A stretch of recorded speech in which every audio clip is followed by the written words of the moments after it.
Hello, everybody. My name is Christopher Saunders, and this is the Connecticut Sports Talent Show, where we talk all things talents in Connecticut. And on today's show, I'm pleased to have a returning guest. It's been some time, about a year since he's been on, the head coach of the Granby Memorial girls basketball program, Mike D'Angelo. His team just won the regular season banner. I'm going to call it a banner as far as for the NCCC.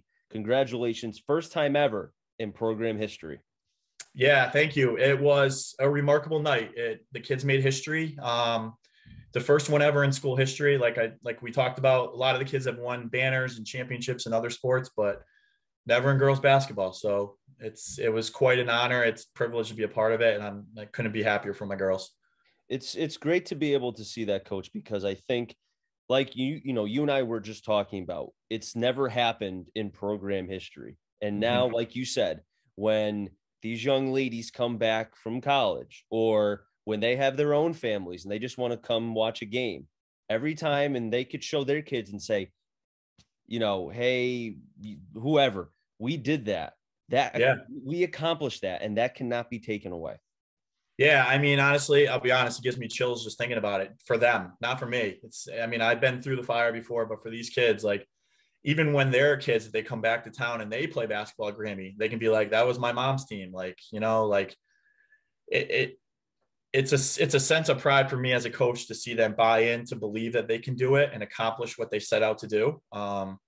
More so for the fact that, like, again, they can come back to school and with their friends on alumni day and, come back to watch us play next year or the years down the road and be like, man, that was us. Like, and now it's just a building block. Now that's just, like I told you, the first one's always the hardest. And now it's like you get the snowball going downhill, and now we don't settle for anything less. But it was sentimental for them, like, to walk into the locker room after and hear the seniors say, man, we just made history. Like, they were exhausted, and to see them sitting on the bench and like, we did it. Like we did it. And I know, like, they were exhausted, but to go into school the next day and they'll be like, I know, I can't imagine how they felt. And I'm just so proud of them. And I'm lucky to be part of it. And I'm glad they're taking me for this ride.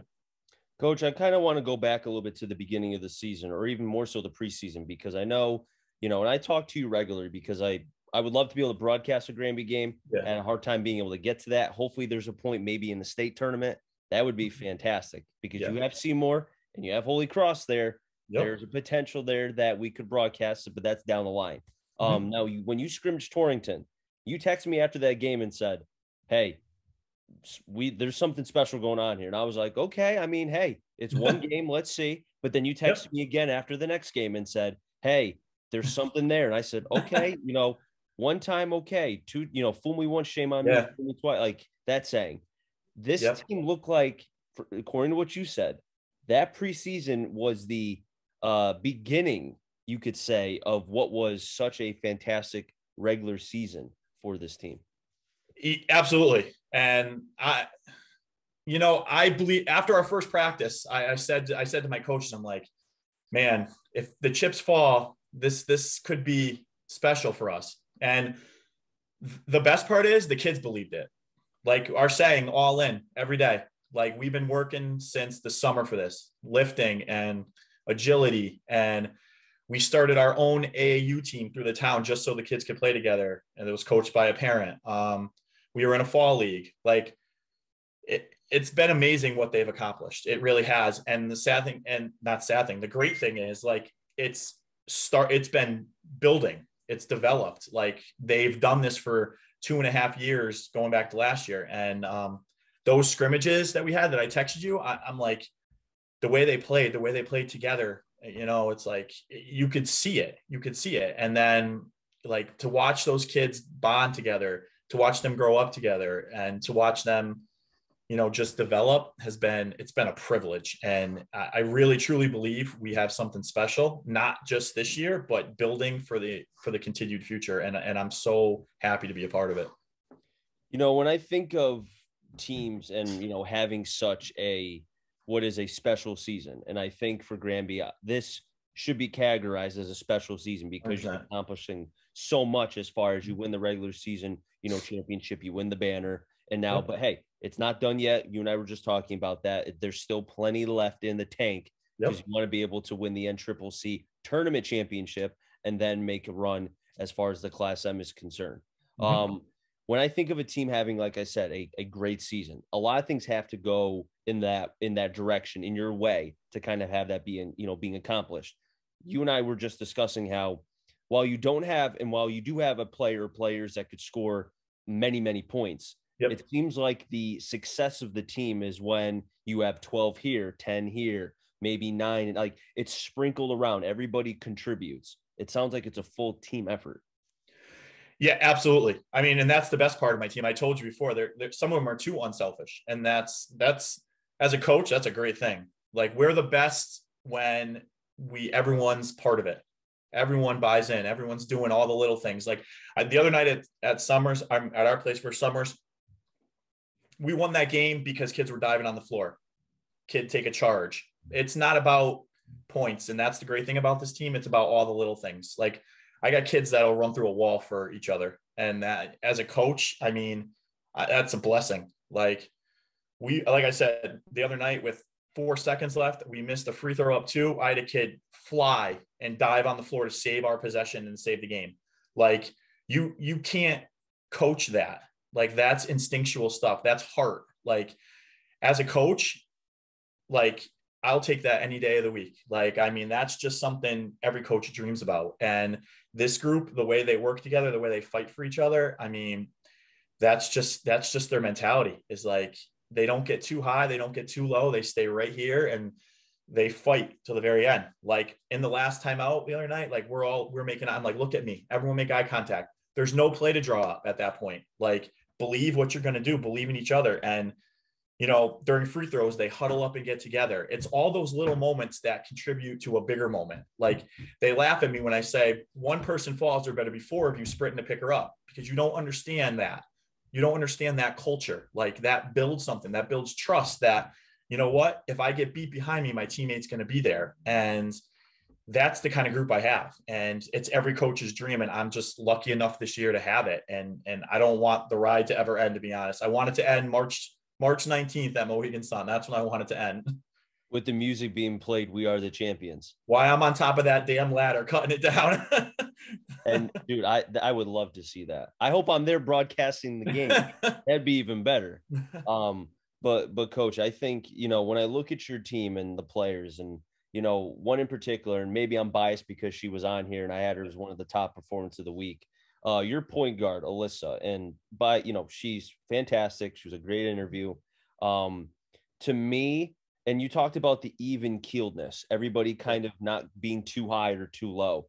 I just feel like Alyssa is a big part of that. And I know she's young, and I don't want to put any more pressure on her, because I'm sure she puts enough pressure on herself. But I feel like the team kind of follows her lead because, A, she's the quarterback. She's the one leading the way, being the point guard. But if she's not getting too high and she's not going too quick and she's kind of keeping the pace simple, I feel like all the other young ladies follow. Absolutely. She's makes the engine go. But on the flip side of that, everyone else is a conductor. Everyone else is part of it. And even when she gets down on herself, I have 4 or 5 seniors, 3 of them on the floor at a time that pick her up, even a junior. Like, they know, they trust each other, and they know if she's having a bad game or she's having a rough moment, to go pick her up. And the same thing with Alyssa. She knows if one of her teammates is having a bad game, no matter that the fact that she's a sophomore and they're seniors and juniors, she knows what to say, and they know how to talk to each other, and they know exactly what to say. And it's great as a coach to be on the same page as Alyssa and know what play to call. And even my seniors, like, they know exactly what I'm thinking. And we've been at this for so long, and, the season's been so long, and the 3 years with them, like, they know we're all on the same page all the time. And that's, as a coach, in double overtime the other night, that's a remarkable feeling to know I don't have to worry about that, because I have leadership, not just with Alyssa, who's a great leader, but all over the floor. Like, I can't think of a better team that I've had that complements each other start to finish like these kids do. Like, if one's having a bad game, the other knows what they need to do. Like, I'll have a kid, Kayla Davis, who won't score a point, but she'll get 8 rebounds and those 8 rebounds will win us the game. Or I have another kid, Liz Squire, the other who I was talking about, missed her free throw, but dives on the floor to save us a possession.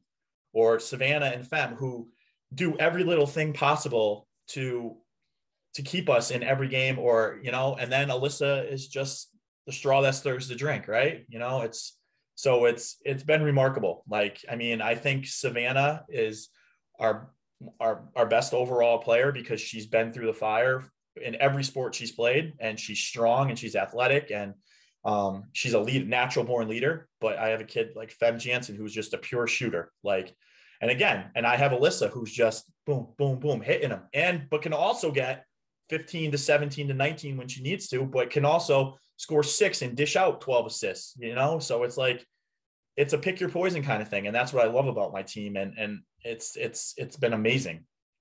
With the success that you've had this season, Coach, you know, the benefit of that is obviously, you know, you get the banner, regular season champs, and obviously the record and being amongst the top 10 in Class M.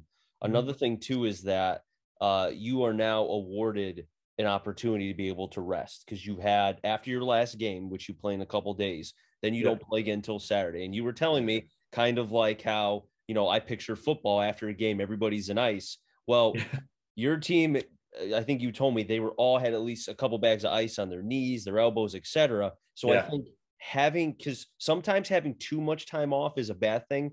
I think for your team, and this is just my opinion, I think it's more positive than negative, because you want to be well rested going into tournament play on both sides, both in the NCCC tournament and in the Class M tournament. Absolutely. I mean, this week was brutal. I mean, we played 4 games in 5 days. Coventry and Stafford are 2 of the longest trips. Earlier in the season, we played 7 games in 10 days. We need this. We absolutely need this. We have a great night on Monday, senior night, to honor these kids. And then we get to host the NCCC tournament on Saturday. We get to rest. Everyone gets to get healthy, you know, and just like, I also want these kids after senior night to take a day to understand what they did. Like, we haven't had time. Like, we celebrated Thursday night, but Friday we got right back on the bus and drove an hour to Stafford. So we haven't, why they understand it, I don't think they fully grasp it. You know what I mean? Like, so I want them to take, you know, Monday night, we celebrate our seniors because, man, it's all them and they deserve it. But then Tuesday, think about, understand what we did, like comprehend what we did and how amazing it's been, and enjoy that moment. And then, you know, we'll come back to work Wednesday and get ready. But I mean, we can't prepare for someone we don't know who it is yet. So the first round, we're going to watch and see who it is. I mean, obviously it's someone we've played before, so we're familiar, and we're all familiar with one another at this point. But most importantly, I want to take this time to get these kids rested, recuperate, and take a day to soak in what they did, because again, it's history. And as many times as you say it, it doesn't change it. Like, it's never changing. And I want them to, they deserve to enjoy the moment. Hey, even my dog said congratulations. Although maybe he found somebody outside he didn't like, but I'm sure he said congratulations to your team. Coach, you know, I really, you know, before I let you go, and, you know, obviously I want to make sure you have a lot of time to rest. You look exhausted. I'm tired, man. I'm tired, but it's a good tired. It's a good tired. Like, I wouldn't trade any of it for the world. Like I told you before, like I came home Thursday night with my kids, and we celebrated, and I sat on the couch, and I just, no TV on. We sat there and we just celebrated. I put them to bed. I came downstairs and I just collapsed. And I'm just like, man, I'm like, what just happened? And then it's like, you wake up Friday to all these text messages, and then you really start to comprehend, and like talking to my coaches. But then, you know, 2:30, 2:45, we're right back on the bus headed to Stafford. And it's like, you get home last night, and it's like, so, I mean, yeah, it's a good tired. I wouldn't trade this tired for anything. And it's been amazing. It's been an amazing week. Coach, it's well-deserved for you. And, you know, I felt like the team had something special. You know, obviously, I'll be honest, I could not have predicted this as far as winning the NCCC regular season championship. Not that I didn't think it could happen. I didn't think it would happen this quick, but I'm glad that the hard work that you and the staff and also your players have put in, which I know they have, I know this being your third season, but technically your second, because last year was a de facto weird COVID season. We'll look back 20 years from now and saying, hey, remember that COVID season? That was funny. Yeah, funny. Yeah. But anywho, coach, congratulations to you and the program for being able to make history. I know it's not over yet. You still have the tournament. You also have the state tournament. Keep the engine going, like you said. And I wish you and your players nothing but the best of luck the rest of the way. I appreciate that so much. It's always a pleasure being on here. And like you said, the ride's not over yet. And we're going to keep this thing going as far as we possibly can. And 20 years from now, we're going to sit back and realize what we did. And it's going to be an amazing feeling. But for right now, we're living in the moment. And we're going to, hopefully we'll be down in Mohegan in a couple of weeks. So it's been great. But thank you so much for everything that you do, not just for me, for girls basketball, for boys basketball, honestly, for every single sport in Connecticut. Like, what you do is amazing. And I'm glad we've become friends and connected, and I appreciate everything. And keep doing what you're doing, because it's absolutely amazing. And coaches like me all appreciate it. Whether they tell you or not, believe me, we all appreciate it, and we're so grateful. So it's been an honor. Thank you, my friend. I appreciate it. You know, I remember the first time I had you on was the round table, you and Zulo, I think, right? Coach Zulo? Yeah. That was, dude, we could have been talking for 2 hours, because between Zulo and his mind, and obviously having you, and dude, that was such a great round table. It's got to happen again sometime. Yeah, absolutely. He's a great friend of mine. We could talk for hours. Absolutely. Ben, coach, thank you again. I appreciate it. Thank you. Have a good weekend. We'll see you at Mohegan Sun. Oh, I can't wait. I'll wrap things up here in the Connecticut Sports Talent Show. So until next time, stay safe. MRCT stands for Connecticut Talent. I'm at Joey to find them all. Enjoy the rest of your day, everybody, and be well.